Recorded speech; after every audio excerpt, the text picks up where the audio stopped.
حتیٰ کہ ٹوائلٹس میں شیعہ کافر کے نعرے لکھے گئے، حالانکہ شیعہ خود قرآن کا لفظ تھا، وَإِنَّ مِن شِيعَتِهِ لَإِبْرَاهِيمَ، اور بے شک نوح کے شیعہ میں، ان کے گروہ کے لوگوں میں ابراہیم بھی تھے، یعنی تمام انبیاء ایک گروہ سے تعلق رکھتے ہیں۔ اب جب آپ شیعہ کافر لکھیں گے تو شیعہ خود قرآن کا لفظ ہے، کافر بھی قرآن کا لفظ ہے، حروف تہجی تو ہے نا، کافر کے جتنے حروف تہجی ہیں، کاف، فا اور الف اور را، یہ سب کے سب قرآن کے حروف تہجی ہیں، تو اس کی بھی بے حرمتی ہے اگر آپ جوتی پہ لکھتے ہیں، ٹوائلٹ میں لکھتے ہیں۔ لیٹرین کی دیواروں پر غیر متعلقہ کسی بھی قسم کا کوئی جملہ لکھنا ہمارے ہاں بھی درست نہیں ہے، لیکن مرزے کی حالت دیکھیں، مرزے نے یہاں تو یہ بیان دیا کہ جی کاف، الف، فا، را یہ حروف تہجی ہیں اور لیٹرین کی دیواروں پر لکھنا یہ حروف تہجی کی بے حرمتی ہے، لیکن اس بیان سے ٹھیک ایک ہفتہ پہلے مرزے نے ایک مسئلہ بتایا ہے، وہ سن لیں۔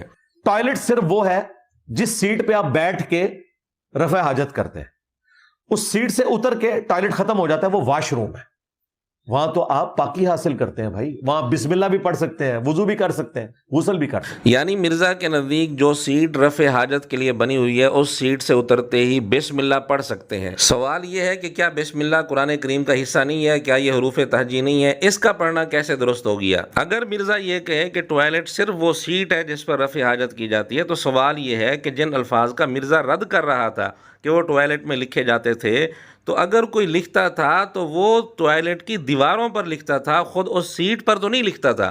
ہمارے ہاں تو دیواروں پر بھی لکھنا درست نہیں ہے، لیکن مرزا کے اصول کے مطابق تو ٹوائلٹ صرف وہ سیٹ ہے، دیواریں تو اس سیٹ کا حصہ نہیں۔ مرزے کے اصول کے مطابق تو دیواروں پر کوئی الفاظ لکھنا یہ حروف تہجی کی بے حرمتی نہیں ہونی چاہیے، بلکہ ایک جگہ تو مرزے نے یہاں تک مسئلہ بتا دیا کہ واش روم میں سیٹ پر بیٹھ کر خبریں پڑھنا درست ہے۔ جس موبائل پر اسلام 360 یا قرآن پڑھا جاتا ہے، اس موبائل کو ٹوائلٹ میں لے کے جانا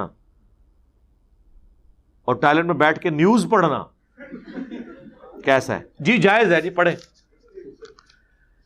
ٹوائلٹ میں بیٹھ کے سوٹیں لگانے سے تو بہتر ہے آپ کو خبریں پڑھ لیں، ٹھیک ہے پڑھ لیں، جائز ہے۔ مرزا سے ہمارا سوال ہے، کیا نیوز میں حروف تہجی نہیں ہوتے؟ کیا یہاں حروف تہجی کا احترام کرنے کی کوئی ضرورت نہیں؟ کیا یہاں حروف تہجی کی بے حرمتی لازم نہیں آئے گی؟